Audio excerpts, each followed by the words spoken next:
opportunity. Father, here's your business tonight. We ask that you continue to enlighten us and lead us in the right direction. Father, we're thankful to be able together as free men and free women to conduct the business of this town. Father, we're also thankful for all those that serve and protect our country, both at home and abroad. Father, we ask you to be with them, bring them home safely. Father, we ask all these things in your most precious name. Amen. Amen.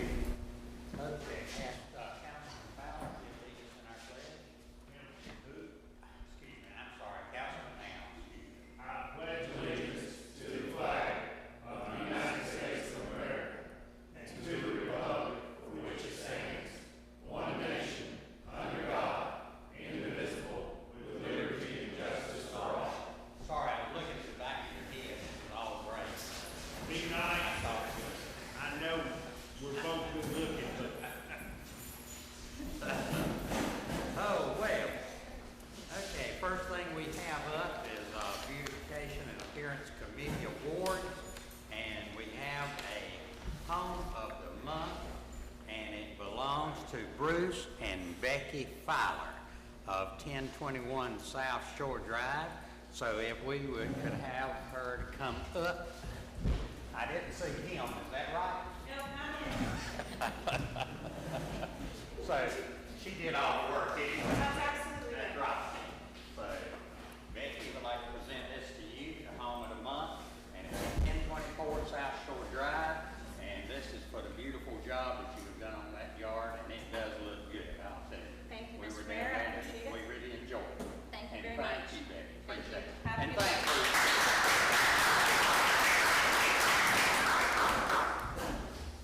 you. And also we have the business of the month. Is anybody here from Surf City Dental? If not, Surf City Dental did get the business award of the month. So we'll pass it on down and have them to have Stephanie to get it to them. Okay.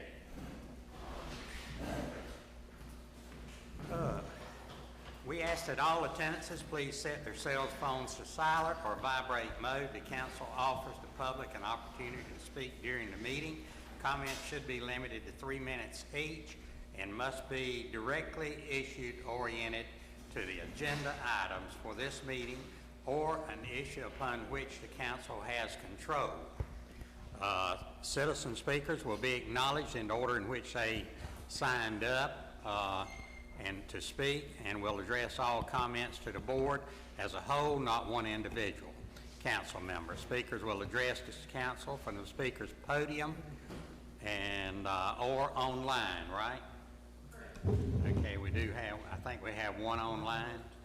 So if they're online, it will be presented online.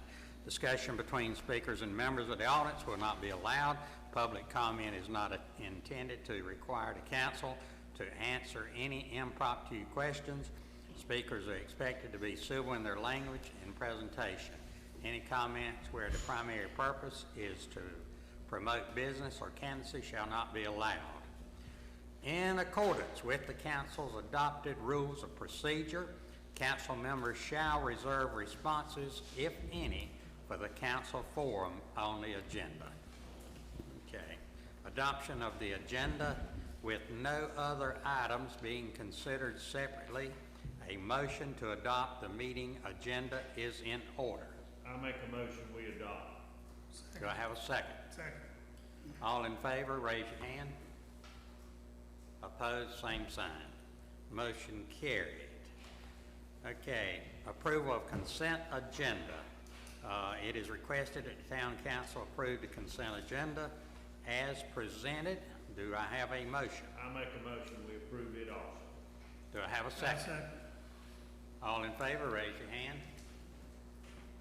Opposed, same sign.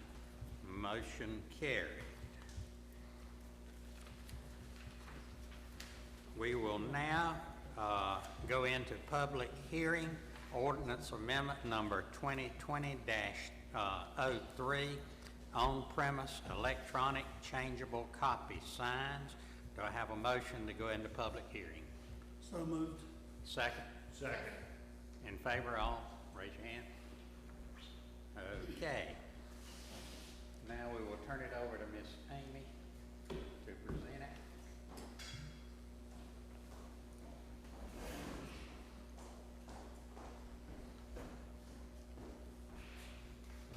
Good afternoon.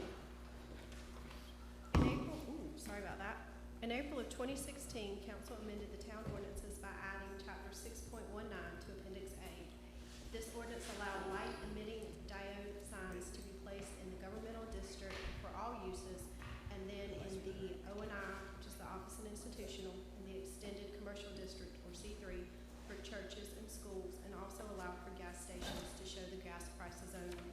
In December of 2019, Muhammad and Fifi submitted a sign request for an LED sign at the new A&A building, an Access Realty building, located on NC 5210. During this time frame, we also received an additional request for an LED sign from King's, located on Roland Avenue. As these sign requests are becoming more prevalent, staff reached out to the planning board to request direction regarding the allowance of LED signs for all uses in the O&I and C3 districts. At the December Planning Board work session, the allowance of LED signs for all permitted uses in the C3 districts was discussed. The board directed staff to research existing ordinances regarding LED signs and bring back to the board the findings of this research. At the February and March Planning Board meetings, staff provided a spreadsheet reviewing municipal and county ordinances in southeastern North Carolina that had beach communities. This spreadsheet listed if the local municipality or county allowed LED signs, and if so, the requirements and ordinances associated with the allowance of signs. Please note that other communities refer to the LED signs under multiple names, including electronic changeable message board.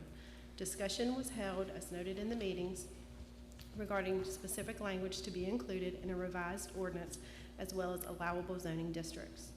Recommendations from the February meeting were incorporated into the proposed ordinance to be discussed at the March meeting. For clarification purposes, staff also reviewed a map showing the G1, C3, and O&I districts. During the April meeting, final discussion was held regarding the language as attached in your packet. Light measurement standards were added to the ordinance to allow staff to determine if brightness requirements were being exceeded. Planning board voted to allow electronic changeable copy signs in the C3, O&I, and G1 as their recommendation for the council. At the June work session, we discussed the ordinance. The attached ordinance in your packet reflects the changes as discussed at that time. The main change in that ordinance was removing the C3 and O&I from the ordinance and only allowing the signs in the G1 government district. Everything else stayed the same that we talked about, including the measurement of the light trespass and all of those items. We also included additional definitions to further define the boards and the movements themselves. Yes, sir? Do we have anybody online or anything? Yes, we have one comment that was submitted online. We're just learning Google. Okay, can we hear that comment at this time?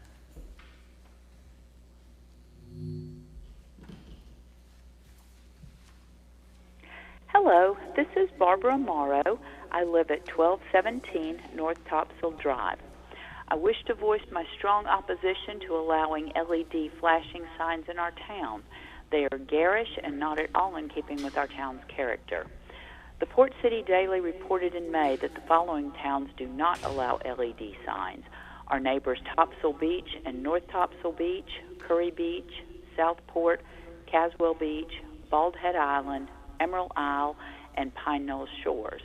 Towns that do allow LED signs include Carolina Beach, Morehead City, and Atlantic Beach.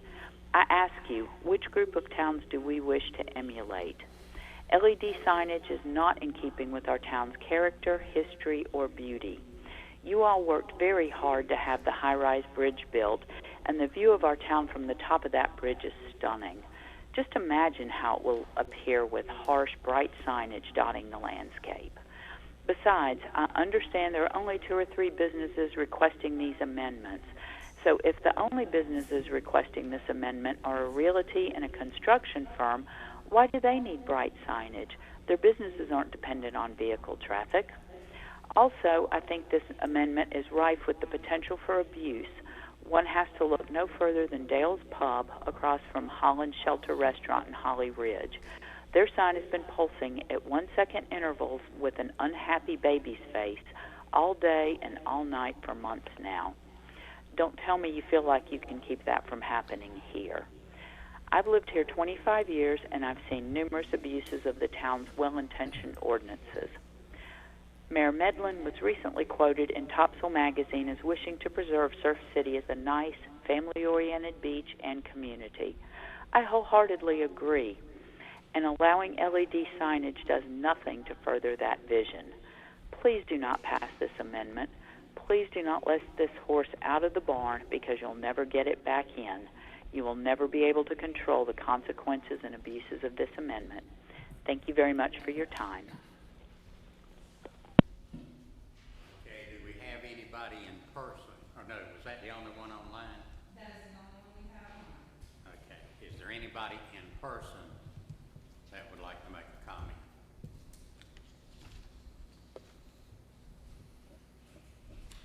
If not, do I have a motion to go out of public? I make a motion to go out of public hearing. Yeah. Second. All in favor, raise your hand. Okay, do I have a motion on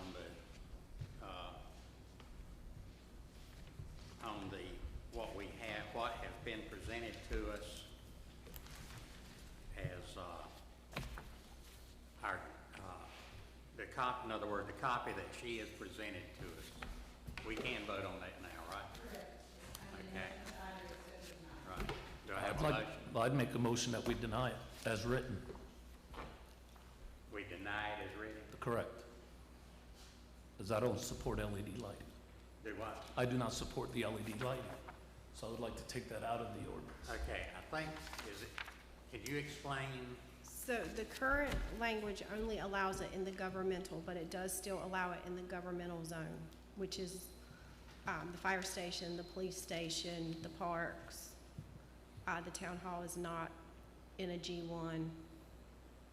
No, I'm talking for the hundreds of business we discussed in our work We session. did, but she changed, that's why she rewrote. I removed this, the C3 and O and I were removed from this ordinance per the request at the last council meeting. So it Or does, just to be work clear, session. it does not include those then.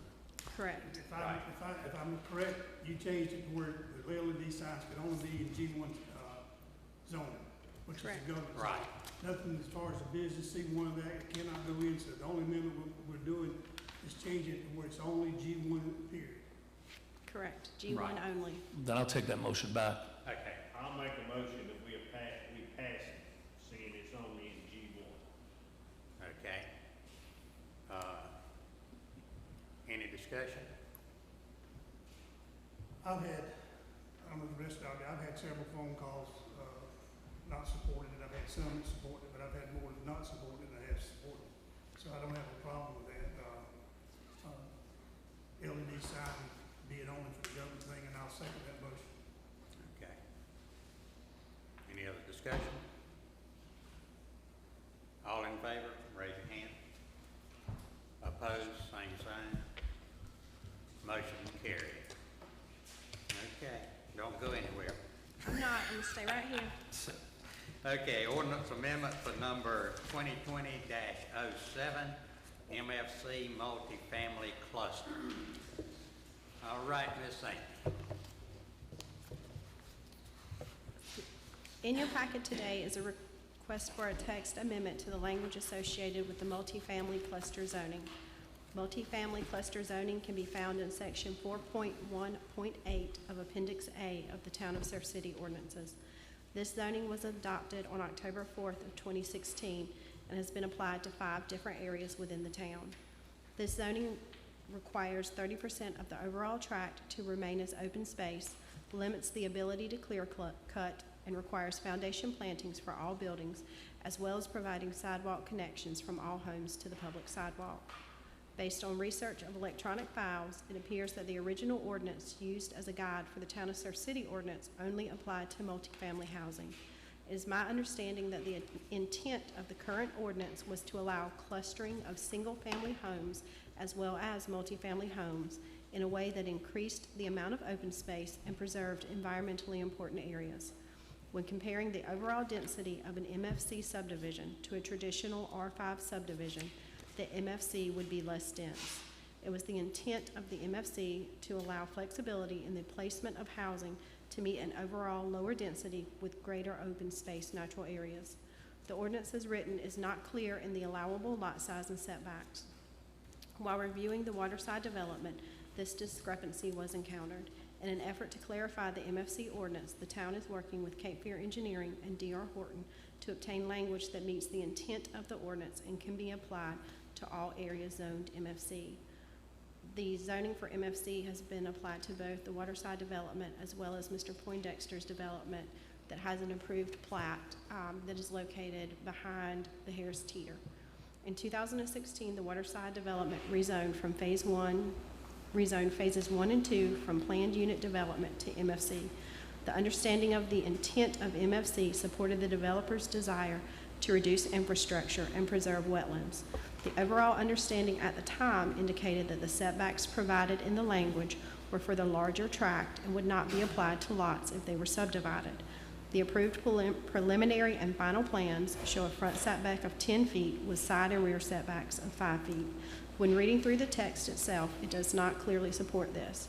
Sections 4.1.8.3, dimensional requirements, items D through G, require a lot width of 50 feet, front yard of 25 feet, side yard of 10 feet, and rear yard of 20 feet. While item H does state all setbacks from principal structures come from the larger parcel of property lines and not from individual structures or units. The minimum setbacks between structures is 10 feet. This is in relation to structures and units such as townhomes and not individual lots. Cape Fear Engineering will be providing a presentation that expands on the timeline of the project, but mostly uses waterside to highlight the characteristics of an MFC development as was originally intended in the 2016 process. Today he's going to present two alternatives that will be shown. At the end, we will ask that you choose either alternative 1, which gives clear front yard, side yard, corner yard, lot size, and lot width setbacks, or alternative 2, which allows council, town staff, and the individual developer to work together on a piece of property to establish yard setbacks and regulations and lot dimensional requirements to allow for the flexibility to maximize environmental protection based on the uniqueness of that project, to meet the open space requirements, and to group complementary land uses together. I'm going to turn it over to Michael to highlight what an MFC development is based on waterside as an example.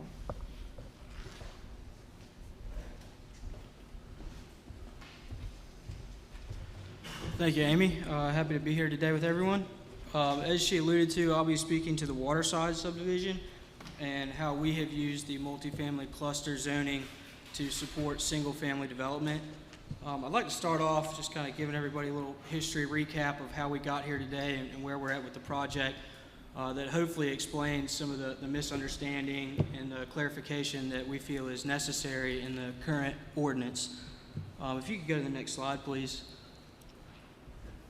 I'll take you back to 2015 when the project first started. It was originally zoned as a PUD, and there was a PUD plan approval for 3,242 units.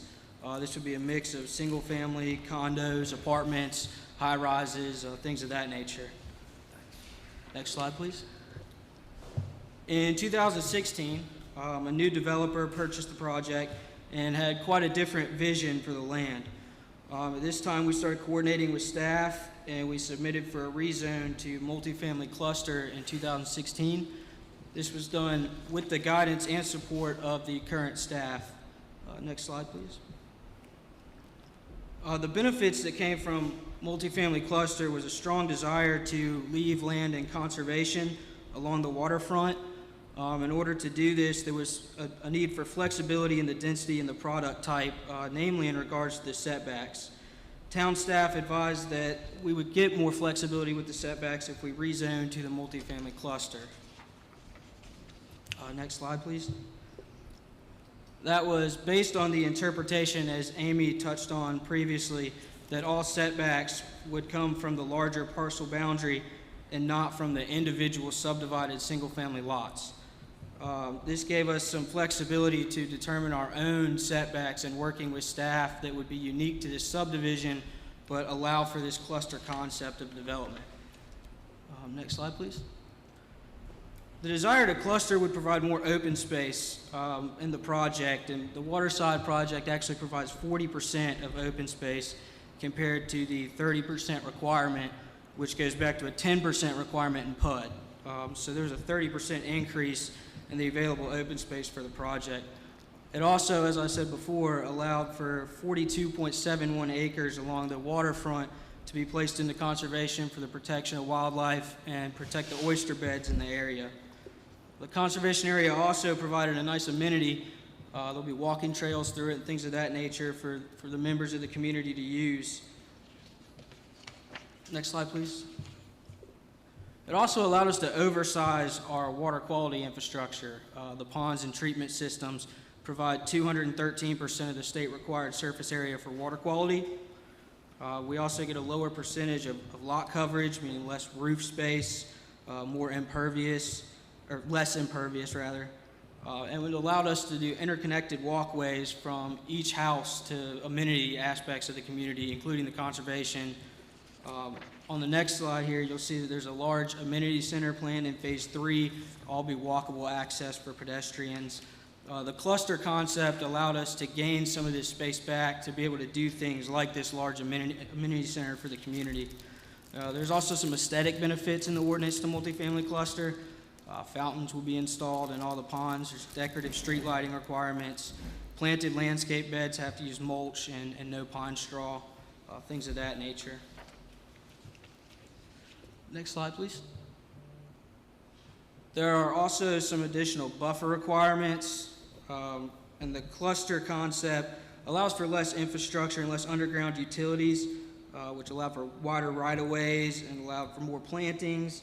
And the developer has greatly exceeded the requirements within the ordinance, providing large live oaks at the entrance, additional plantings in park areas that have been opened up due to the cluster concept, and they're also exceeding the height requirements and number of plantings on the site currently. Next slide, please. So in 2017, with the cluster concept being talked through with staff, we submitted a preliminary plat for phases 1A and 1B. Although it wasn't necessary to have explicit setbacks, the developer at the time desired to create setbacks for the project that could be observed and recorded on the plat map. Those original setbacks were a 5-foot front, 5-foot rear, and 5-foot side. This was to create kind of a cityscape feel. This plan was approved by council in 2017 with this concept in mind. Next slide, please. This is just the documentation of the preliminary approval back in 2017. Next slide, please. The plan was approved again in 2018 with the setback shown in the top corner of this slide being 10-foot front, 5-foot rear, and 5-foot side. Still consistent with the clustering concept, but the 10-foot front allowed for wire utilities and addressed some maintenance concerns. This plan was submitted again to the town of Surf City with the explicit setbacks shown and approved based on the multifamily cluster concept. Next slide, please. Which brings us to July of 2018. Phase 2 was incorporated into the plan with some smaller products furthering that cluster concept. And it again showed the same setbacks and was approved by council in the July 2018 meeting, as you'll see on the next slide here.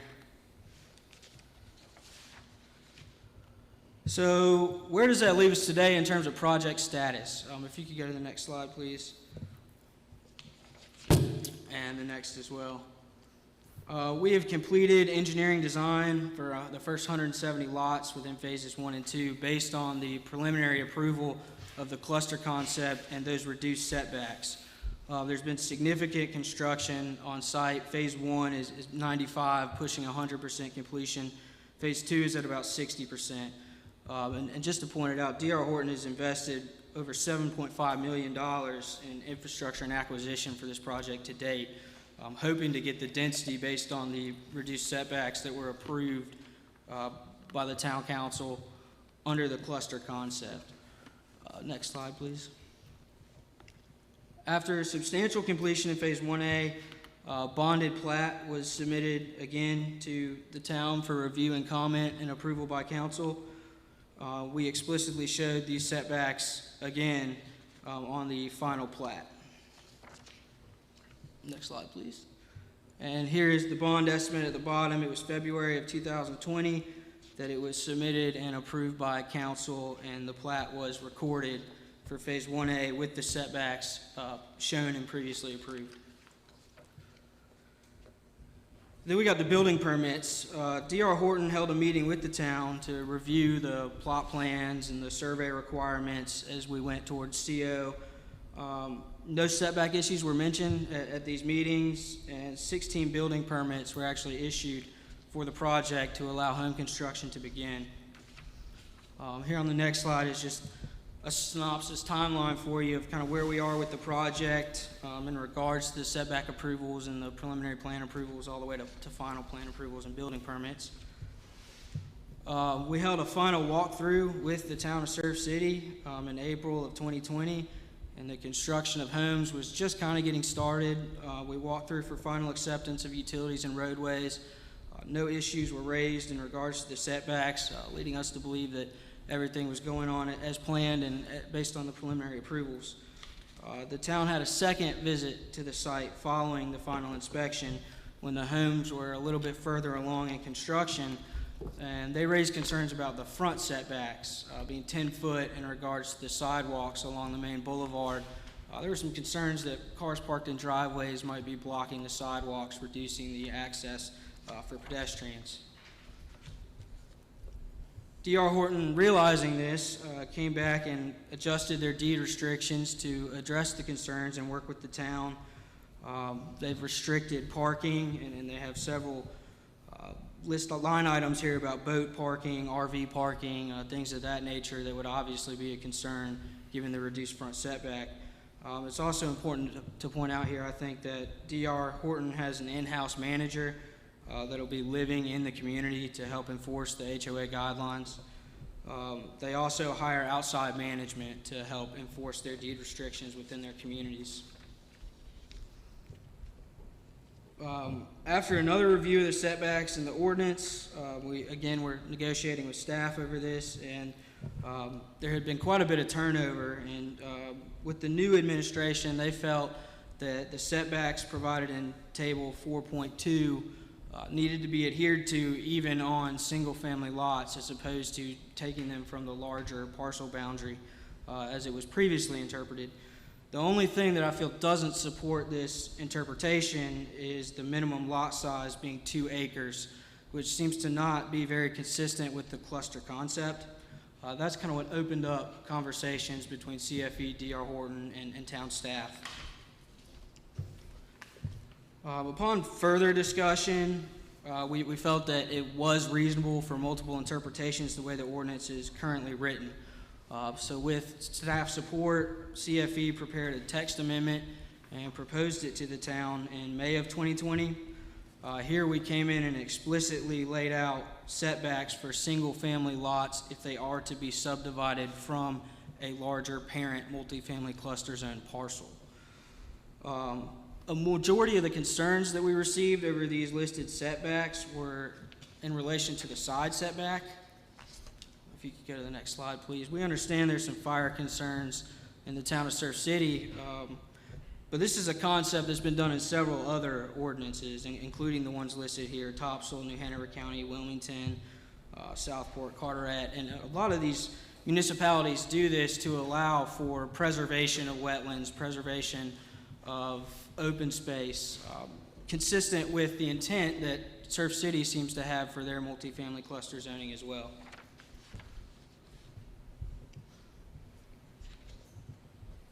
So the ordinance does allow for particular encroachments within the multifamily cluster zoning, and you'll see those in line items M and N in the ordinance. It seems to me that these are not going to be an issue in the D.R. Horton communities. They relate to HVAC decking and things like that in flood zones, which we're not. All HVAC will be constructed on concrete pads here. There also allows for bump outs on the buildings. That will not be the case here, as North Carolina Fire Code dictates that we maintain 10 feet of separation between exterior walls of structures. With these homes being slab on grade, we feel there's an even reduced risk. And the building materials are listed here with the fire properties just to show that they do comply with the 10-foot separation that is mandated in the North Carolina Fire Code. D.R. Horton, again, has attempted to address this in their deed restrictions as well. Here they've listed several restricted activities as they relate to fire hazard and concern in that regard. The next slide actually lists some additional ones. I won't go into them in great detail. If you'd like a copy of the presentation afterwards, Amy will be able to provide those. So due to this confusion and the two interpretations out there between the developers, previous staff, the current staff, we went back and reevaluated our proposed text amendment, considering the feedback that we received from staff and at the planning board. And we're proposing two different alternates. The first is shown here. It still gives explicit setbacks for single-family subdivision within a multifamily cluster development. However, we have increased the minimum lot size proposed, and we've increased the minimum lot width proposed. The next slide is just a chart of kind of how we got to where we are, the original proposed text amendment, and what we're proposing today with those explicit setbacks. The second option is to provide the town a little bit more flexibility as they review these site plans. We understand that each site is unique in its layout and its design, and we'd like to provide the town of Surf City staff a little bit of leeway in what they would approve to support the cluster concept while still addressing all other concerns that might be unique to that subdivision. So that proposed ordinance or text amendment would be where MFC property is to be subdivided into individual lots, and upon approval by town council, the developer may establish their own yard setback regulations and lot dimensional requirements to allow for more flexibility to maximize environmental protection, to meet the open space requirement, and to group complementary land uses.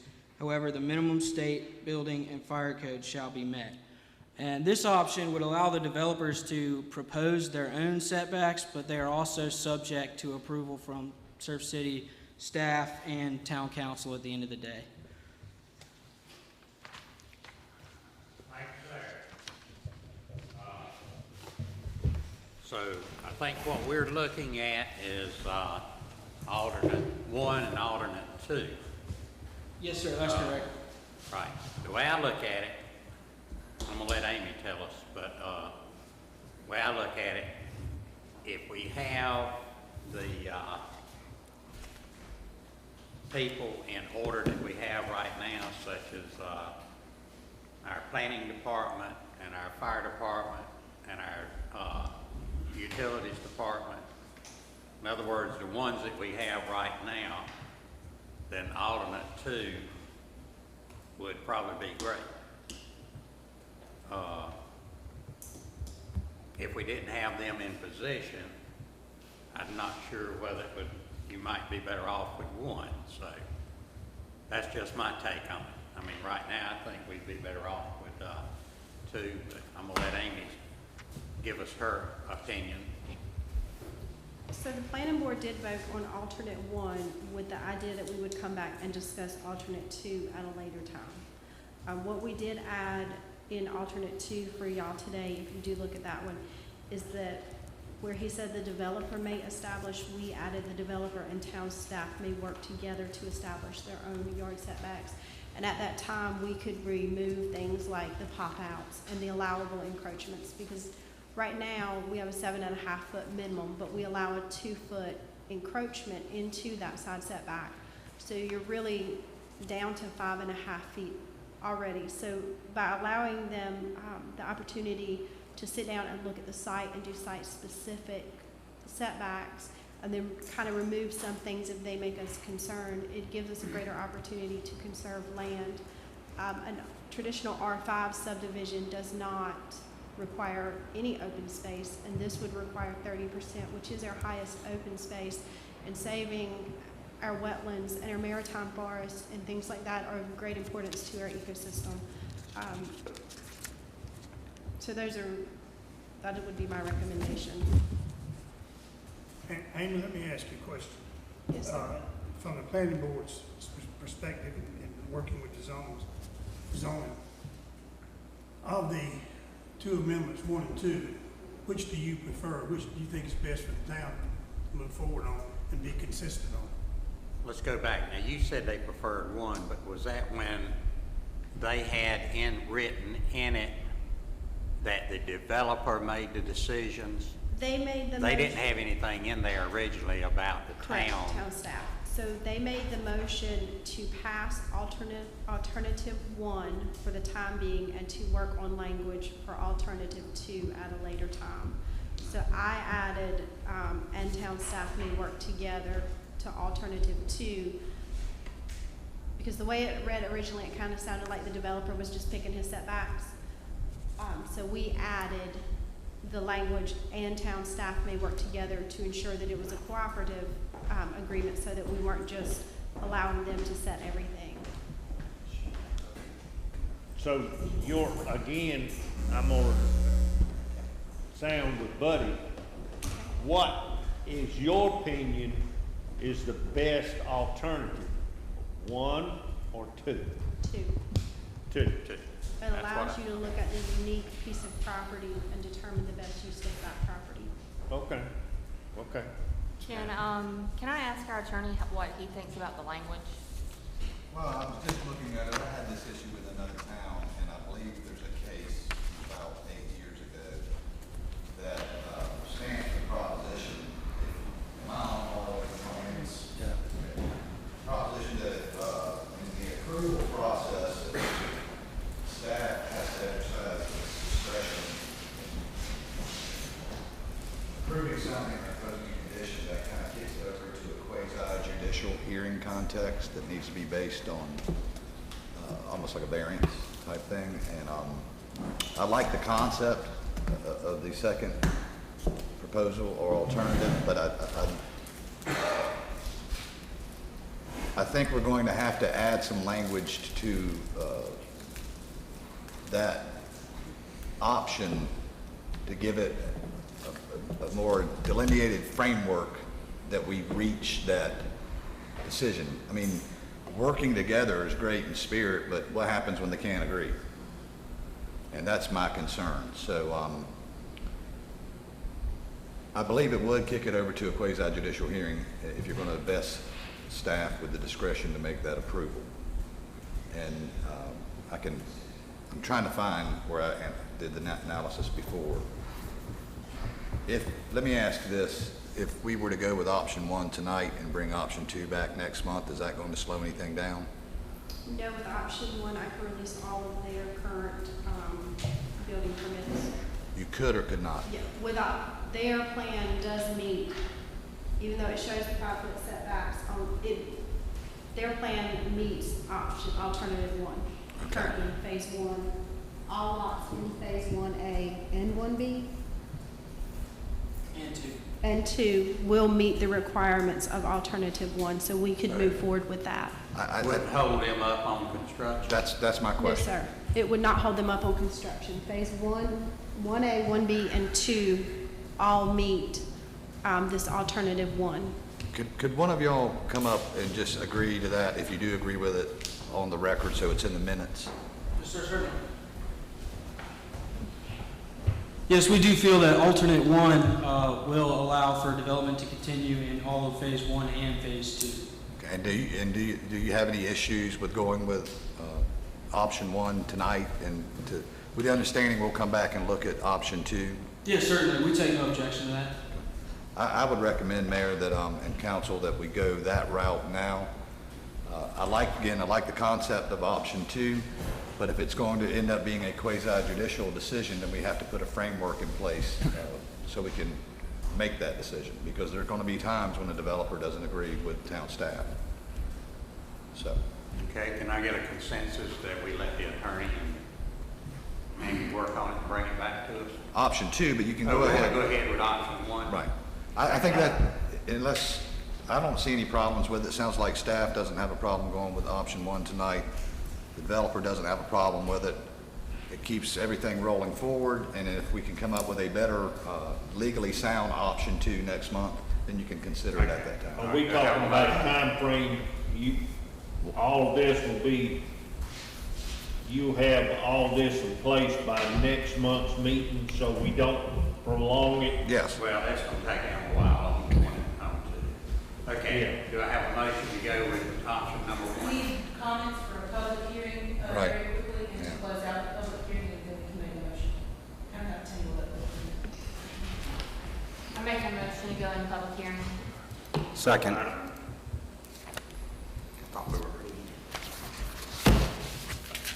Okay, we're now in public hearing. Okay, but we got anybody speaking in public hearing? Anybody online? Yeah, their comments. I make a motion, we go out of public hearing. Second? All in favor? Okay. Now, to have a motion on it, set. I make a motion, we approve alternate 1 with the stipulation that we're going, Just approve alternate 1. I'll approve alternate 1. Second? I'll second that. All in favor, raise your hand. Mayor and council, I'd like to make a comment. go ahead. I think we need to give a consensus to our manager and Amy, our planning department, and the lawyer to get together and work on this language for our number 2. Okay.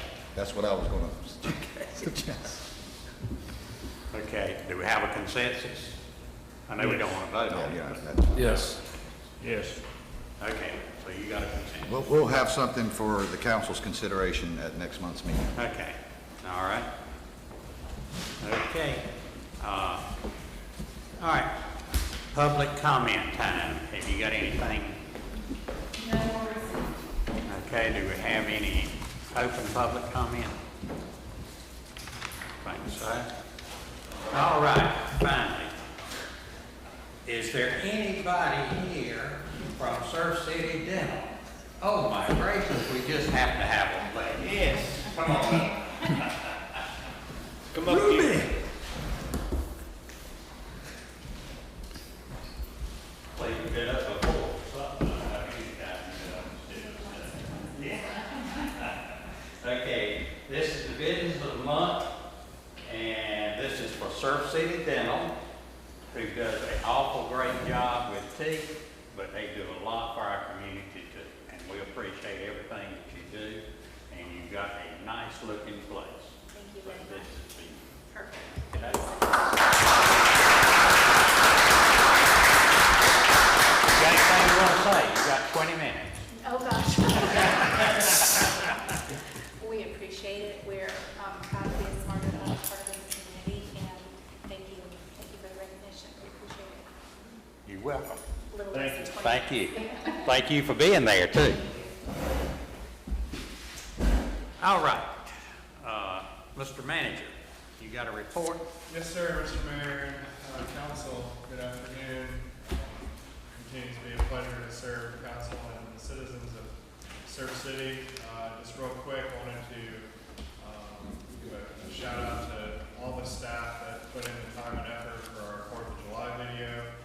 And we think that turned out really well, and I think we set the bar for ourselves moving into the future. So just wanted to give a special recognition to staff for the time that they did put into that. Getting into beach nourishment and federal project, we met today with the Army Corps, provided some cost breakdowns, best and worst case scenarios. A copy of that presentation was placed at your seat. Also, I gave you a copy of the interlocal agreement that was approved back in 2016 in case you weren't a part of that, it doesn't have dates in it because I've transitioned that into a Word document in case we want to make edits to that. But this will really set the tone for our agreement with North Topsail Beach in regards to funding and responsibilities. But as a reminder, this federal project, as was again sort of discussed today, is that the Army Corps will enter into a contract with the towns of Surf City and North Topsail Beach as one single entity. So we are both responsible for this project, and this interlocal agreement is certainly important as we move forward. I'm going to call on Ms. Hobbs to give us an update on our easement acquisition process and maybe some numbers. So, Stephanie. Yes, so all easements have been milled out. Most of those have been returned. We have an estimated about 300 out of 665 total properties that have been returned thus far. We did extend the deadline until Friday at noon. It was originally due yesterday, but due to the long holiday weekend, we decided to give that an extension until Friday at noon. So that's where we stand right now. Thank you.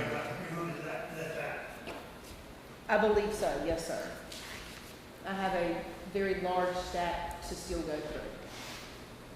If you've been by Town Hall, you can certainly understand it's like a call center in there, and people coming by and trying to get these things notarized, and a lot of questions that have come in, and just a lot of explaining that we've had to do for staff. So they've done a good job at communicating the benefits of this project to our citizens as they do call in with concerns, and understandably there are concerns when you get something like this in the mail. So that process is moving forward well. New Town Hall project, thankfully, Surf City was sort of spared this weekend with the rain. The week prior, we had gotten rain every day. So they worked over the weekend. I think on Sunday we had a proof roll that came through. Yesterday that proof roll came through. That essentially tells us that we can continue to bring fill in areas now, the critical elements of the parking and the building foundation. So they've been bringing fill in as quickly as they can, but that's a milestone for us as we kind of started off, I don't want to say on the wrong foot, but on a challenged foot with all the rain that we have gotten. So the fence and wrapping should be going up. We'll have a town seal on that. Of course, Monteith's logo and engineering and so forth. So the project is moving forward in earnest. Wanted to mention one thing that certainly we've been looking at is our vector control, our mosquito spraying. The town has utilized the services of a former retired employee, and we do still maintain equipment. So one project I've been looking into is seeing if we could partner with the county who already does areas within Surf City with vector control, releasing us of some of our liabilities in permitting and having certifications on staff and vehicles and equipment and all this other stuff. So if it makes good business sense for the town, I'd like to pursue that.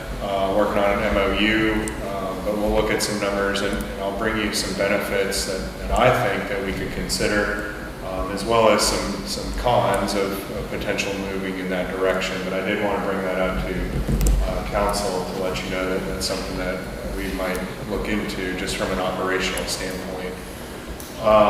We were notified from the county about debris outstanding. We've been working with our contractor at DRC, but we did receive an invoice and supporting documentation from the county regarding Florence debris cleanup. The total Surf City invoice, including the monitoring, is at about $1.3 million. This is something new to us. We did not account for it. So staff is coming through the detailed information to make sure that the charges are related to Surf City and match the documentation that's on file. We will have to move forward with a budget ordinance amendment to council in July after your 17th workshop. The money paid to Pender County will be reimbursed back to us once Pender receives a reimbursement from FEMA. We have received confirmation from the county that FEMA and North Carolina Emergency Management have approved their reimbursement. So we do anticipate having our portion of that reimbursement in hand over the next few months. But again, one of these things that got brought back up on the radar, and we have to account for it. We will spend the money, but then get it right back. So now we're paying Pender County the money. That's correct. And then they get reimbursed. Then they will apply for the grant. Yes, and that process has already been ongoing. So, the county's already been approved for the reimbursement. It's just a matter of us paying it and then getting reimbursed back again. So Ashley's been working with the finance director over at the county, and then our contractor at DRC has been in contact with us, and we just want to try to expedite that process. Okay, whatever happened with the contractor? With DRC, when we went through the whole debris collection process, us and Topsail Beach were operating under Pender County's contract. So come time for reimbursement, we and Topsail Beach were not allowed to file for reimbursement because we were operating under the county's contract. Therefore, the county has to pay those invoices, the county has to file for reimbursement, so forth and so on. The county did not want to fork out the money up front, so they said that we were to pay them and then they would reimburse us. And that's kind of where we're at. Okay. Didn't DRC try to come back on the county? DRC's been trying to get their money from whomever they can. Because Pender County, to my knowledge, has not paid them. Okay. So what the figure they had given us is going to be the final figure? I have a very large stack of papers that I'm shuffling through to make sure that, because in the very beginning there were an invoice or two that we had paid directly to DRC. It was more for sand than it was debris, but Pender County had included those invoices in our total, so they've had to back that out. But this is with that being backed out. Just more paperwork for you, right? It's all good, though. We'll get our money back. Okay. And it is about 3 inches tall of paperwork I think I've seen at her desk. So yeah, we'll get that moving and get council to consider approving that budget ordinance amendment so we can move on. Summer camp, just wanted to let you know we're in our 3rd week now over at Community Center and over at Holly Ridge. We've had some challenges this year, of course, with COVID, but every week that I know that we've been working, there's a bunch of happy kids in that community center, so things are going well, considering all the challenges that we've had. So happy to report on that.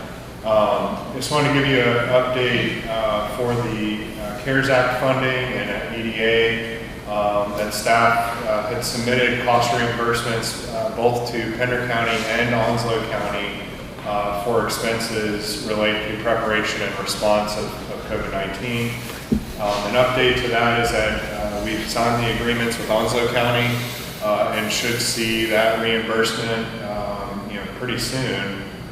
Still awaiting approval from Pender County, but in total we'll be able to recoup about $7,500 worth of expenses that we had, and that's through PPE costs directly to the town, emergency medical sick leave that we were paying folks that may have contracted it or had concerns or had to care for their family.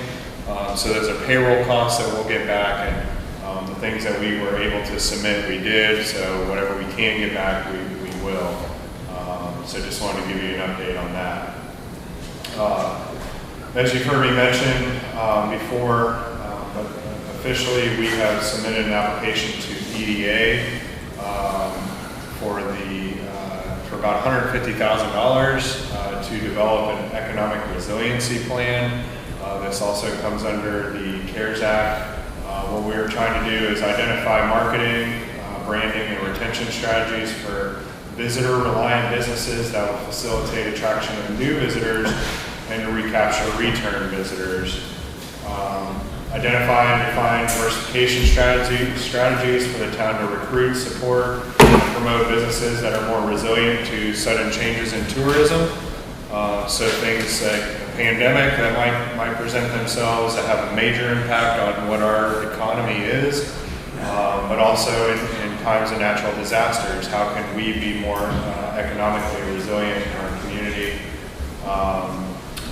We want to convene businesses within the service sectors, for example, restaurants, retail, accommodations, to develop relationships and trust that will support each other during times of crisis.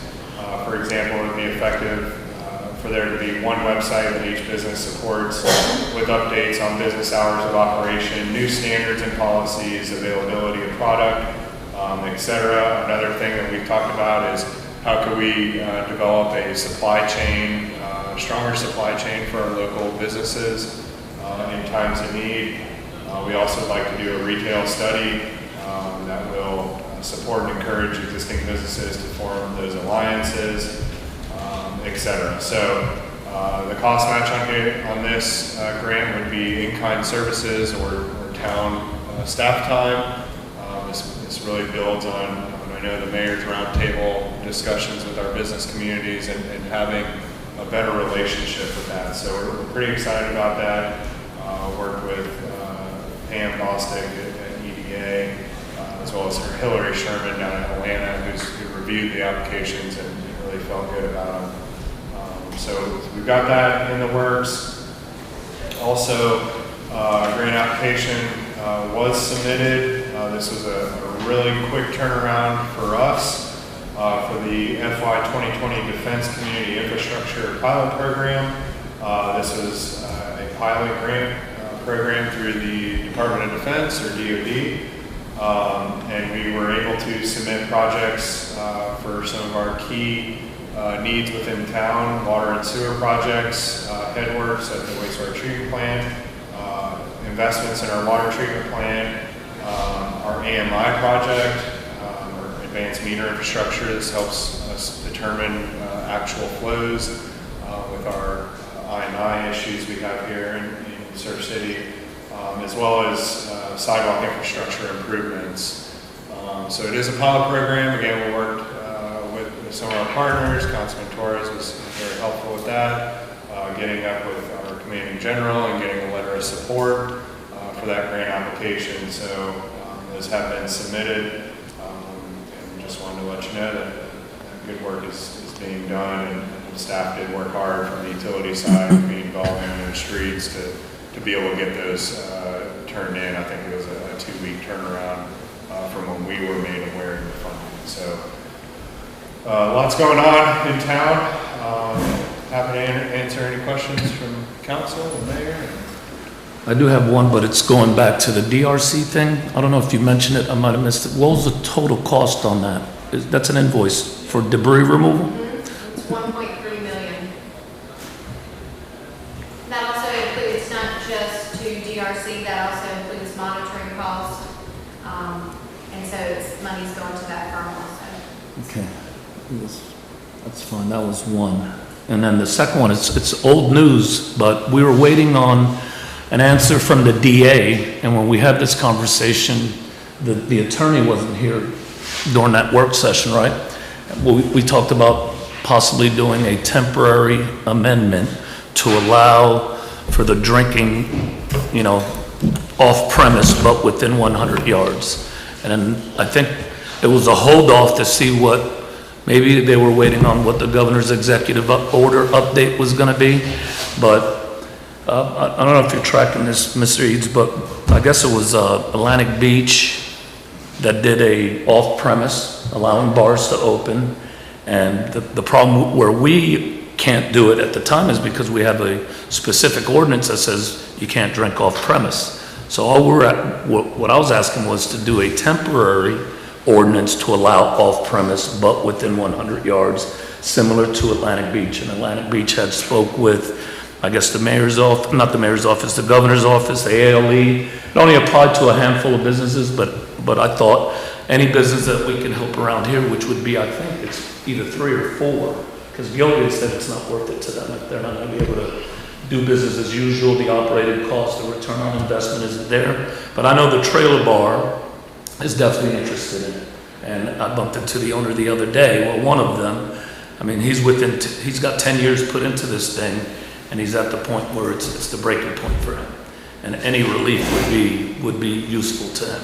So I'm not sure why we're waiting on the DA's office to allow us to put in a temporary ordinance. Why is it the DA? Because the governor's executive order states that bars can serve off premise with the type of permit that those bars have today. So why would we be waiting on the DA to put in a temporary ordinance as a council? Part of that, Mr. Torres, was this what kind of permit they got for the premises ends and starts there. It's coming from ALE. Some of them goes quite a distance from the building, for the premise. Some of them don't. Some of them has access to the parking lot, which it can be off premise. Yeah. I don't know what, and that's one of the things that we were looking at, or what we're asking about. And I think too, what you said is true. In talking with Atlantic Beach, he had 4 that was going that wanted to utilize it when they relaxed the ordinance they had about drinking in the streets just for that area, for that bar. And 2 of them started, and only 1 of them continued because it was too costly.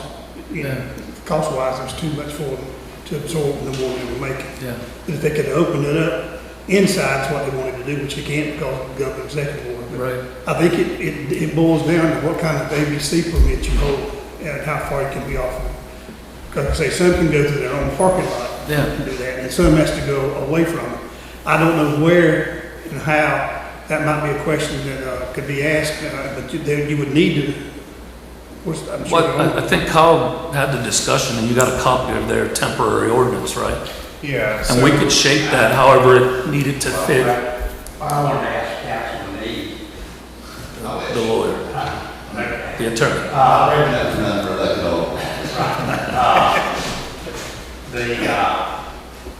I know we have an ordinance against drinking on public property or in the streets, right? Okay. So, do we have an ordinance on drinking anywhere else? I mean, you can drink in your yard if you want to, and we don't have an ordinance against that, That's right? correct. Yeah. So what ordinance could we change? How would we change an ordinance? Let me back up to the first answer. Councilman Torres's question about the district attorneys weighing in. Chief, I don't know. I don't know who made that decision to have the district attorney's office weigh in. It's not required. We certainly want to cooperate to the extent infractions have to be prosecuted by the district attorney, get their input. But the balance of your question, and I'm familiar with it, I've read Atlantic Beach's ordinance, encompasses legal advice that I think would be more appropriate for closed session and could lead to potential litigation, and I'll explain that in closed session. So you want to make a motion to suspend the rules and add a closed session to tonight, we can do that, and I can address those more comprehensively. Okay. But to the extent it would be providing the client, the town, legal advice, it'd be more appropriate to have that discussion in closed session. All right. And the potential litigation, I think, something like this could lead to is an appropriate subject matter for closed session. All right. Do we need to make a motion to go into closed session? Well, I'd make a motion to suspend the rules of procedure to add a closed session to the agenda. I'll make that motion. Do I have a second? Second. All in favor, raise your hand. Okay. And we can go into closed session now because closed session's been added to the agenda by unanimous consent. All right, y'all want to go into closed session now? Yes. Make a motion, we go into closed session pursuant to the lawyer giving legal advice to the town. Do I have a second? All in favor, raise your hand. Okay. We're in closed session.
The closed session. So now we're up to council forum. And I'll start off with Mr. Torres over here. All right. I'd like to thank all our town employees and the town manager, department heads for all the efforts during what's been a very difficult time for us all, especially the impact that our city and business owners have felt adversely. And I'd ask that as we continue to work our way through this pandemic that I just say we the public, apply some patience and kindness as they visit some of these businesses. I've talked to several of them, and you wouldn't imagine what some of them are going through with the public, you know, so I would ask that we be patient. They're doing the very best they can to comply with the governor's executive order and to continue to provide quality service. So I would just ask that of all of us. Lastly, I'd like to express my sincere appreciation for the hard work and dedication and for their duty and diligence to our police officers, our firefighters, and our first responders. I know there's a lot of tension out there today, especially for the police department. Chief, I appreciate what you do, your professionalism, and then to all your officers, so I just want to say thank you for that publicly.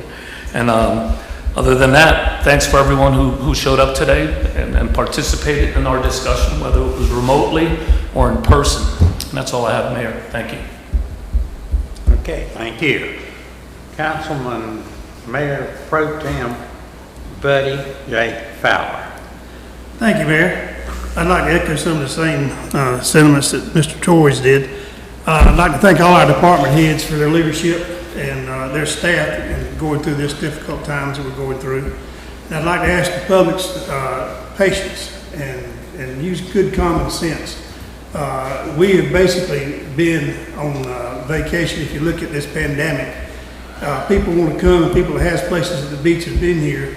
I think our rental business has been as busy as it's ever been. And so we're going to have an all summer full-time resident basically in all these houses. So the patience is going to be needed. Please be patient with the business owners, be patient with the traffic, be patient with coming and going. And when you go out and do some things, be nice, use good common sense. One kind word is great. One bad word can last forever. So be a good citizen and do the right thing for the right reasons and be patient. And we'll all survive this and get through it and hope that the good Lord sees us on the rise. Thank you. Thank you, sir. Council Lady, Ms. Teresa Bass. I'll agree with Dwight and Buddy because I do think there's a light at the end of the tunnel. I was talking to some parents the other day and they were like, if my kids don't go back to school in August, I just don't know what I'm going to do. And then I saw some kids at camp today. They were coming off Jeremy's deck and they were like, thank God we came back to camp because if I had to stay here one more day with my parents, I was going to go crazy. So I'm glad to see that our camps are back open, that our kids have smiles on their faces. Thanks for all the updates that the departments have given Cal to relay to us. I know there's been a lot of people just talking about the traffic, but it's moving, that puts a smile on my face when it's just moving, where it's inching, but it's moving. We're not sitting in traffic. Like I say, there's a lot of good projects that we have to look forward to. I'm very excited about the Army Corps beach project, our town hall. So there's a lot to be thankful for. God bless you. That it? Yes, sir. Thank you, ma'am. Councilman Helms. I just want to also mention what Buddy and Dwight have said too. Folks, please be patient. Wear your mask in public. You're not going to have to wear it forever. Be considerate of other folks in these businesses.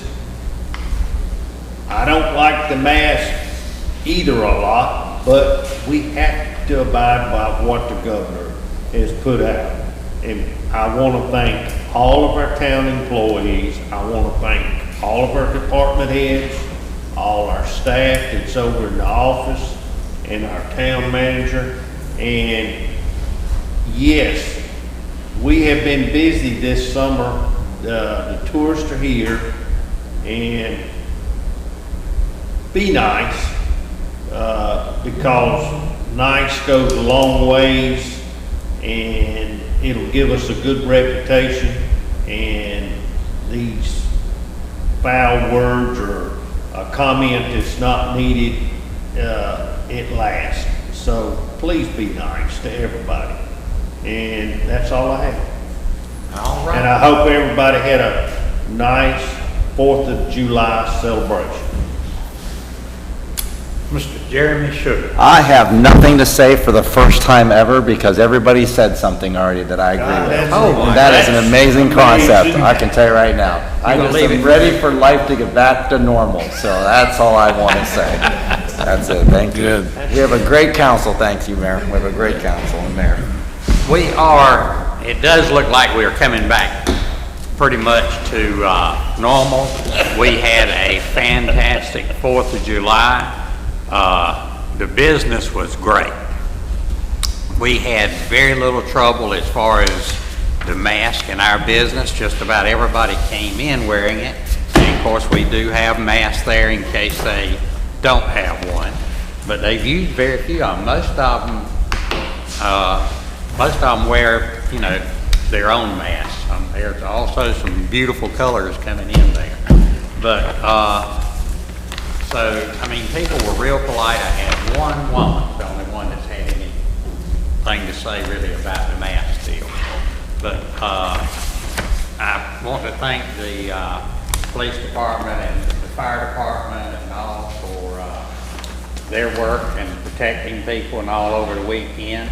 I think we did a fantastic job getting through it without any, I don't know of any real complications we had. I don't think anybody really got hurt bad or no, at least no drownings and all that. So we appreciate, you know, y'all's fine work on that. Like I say, we did meet with Decor today, and I want to thank the town staff on all the work that they're doing with Decor and all. And I especially want to thank a lady named Stephanie. That's what some of them tell me. Anyway, she is talking to a lot of people, and a lot of people just don't understand what's going on, but she's doing a good job of explaining it to them, and so I appreciate that. And I think we are coming along pretty good with our easements. You know, one of the problems with the easement, I believe the attorney agreed. You know, a lot of people say, well, we just signed one. What are we signing another one for? So then you got to take time to explain the difference between our private beach nourishment and the federal beach nourishment. But I think they're coming along pretty good. Of course, you know, anytime you do anything like this, you got some people that just cannot understand. But anyway, like I say, I hope everybody had a happy 4th of July. And I say 4th of July, you know, I'm like Teresa. I think there is a light at the end of the tunnel somewhere. I'm not exactly sure how long that tunnel is, but I'm sure there's a light there. And we just have to work together getting to that light. And as everybody said, let's be patient with one another. I know sometimes our nerves get a little on end, and so let's think about that when we're dealing with other people. So let's just all love each other and get along the best we can. And like they said, let's wear those face masks. They do keep you covered, and we all appreciate that. Even us old folks appreciate that, don't we, buddy? Absolutely. So anyway, that's about all I've got to say. And so at this time, we're going to turn it over to our town attorney and let him inform us. All right, Mayor, thank you. A few items of significance. Last week on July 1st, the General Assembly adopted House Bill 593 of significance. It changed Chapter 166A of the General Statutes, which governs the local declarations of states of emergencies. Prior to this, it became effective once it was signed by the mayor. Local states of emergency. Now, to be effective, they have to be, one, put on your town website, which we were already doing, but two, they also have to be published to the North Carolina Department of Public Safety's Emergency Operations Center's WebEx, or what, the vernacular. Right. So, to be effective, they are not, you can't enforce them until both of those things occur. We'll have to adjust our code of ordinances accordingly, but it sounds like, Cal, we're familiar with it already. And a lot of towns are already doing this, but the significance is it would be an unlawful arrest if you tried to arrest someone for a violation if you had not first published it on the town's website and sent it to the Department of Safety. Interestingly enough, the litigation over some of the governor's executive orders has been on both sides of the fence. Is today the 7th? Today? Yes. Yeah, today, Judge Gale of the North Carolina Business Court entered a preliminary injunction in favor of bowling alleys, essentially allowing them to open back up. It's my understanding that the governor's office is going to move to stay the operation of that order, appeal that finding to the North Carolina Court of Appeals and/or the North Carolina Supreme Court. But on the flip side, on June 8th of 2020, United States District Court Judge Louise Flanagan ruled in favor of the governor's order on a suit brought by a group of adult entertainment established bar type places. So you have the bowling alleys are being allowed to open up, and the adult entertainment establishments were told they could not open up. So we'll see. I expect you're going to see a lot more litigation, and the state will as time goes on. Lastly, to your point, Mayor, on the easements, I know it is frustrating for citizens during this time, especially to go to the mailbox and get a letter, and it ends with, if we can't get the easement, we're going to have to bring a condemnation suit. Staff did its best to try to educate people as to the purpose and scope of the easement. I just want to remind the public that this is by and large dictated by the Corps of Engineers. And the Corps of Engineers, one of the reasons why we had to get a second round of easements is the Corps has certain language it requires to be in the easements that was not in the state-funded local projects. And the Corps likewise required those easements to be perpetual as opposed to 30 years. So I fielded a few phone calls, talked to a man and his son today for about an hour. How many times did they call you before today? Numerous. And in the conversation, they indicated that they were satisfied and would be providing the easement. Likewise, on Friday, July 3rd, I talked to a local resident who's also a lawyer. And at the conclusion of that conversation, she indicated that she would be bringing the easement by. So I asked the public to be patient with us, and I'm an open door. If anyone has any questions, I'll do my best to field those questions and provide them whatever information they need. And that concludes my report. Thank you, sir. Okay. Do you have anything else? Talk all night? No, we're not going to talk all night. I make a motion, we adjourn. Do we have a second? All in favor say aye. Aye. Okay. We are now adjourned.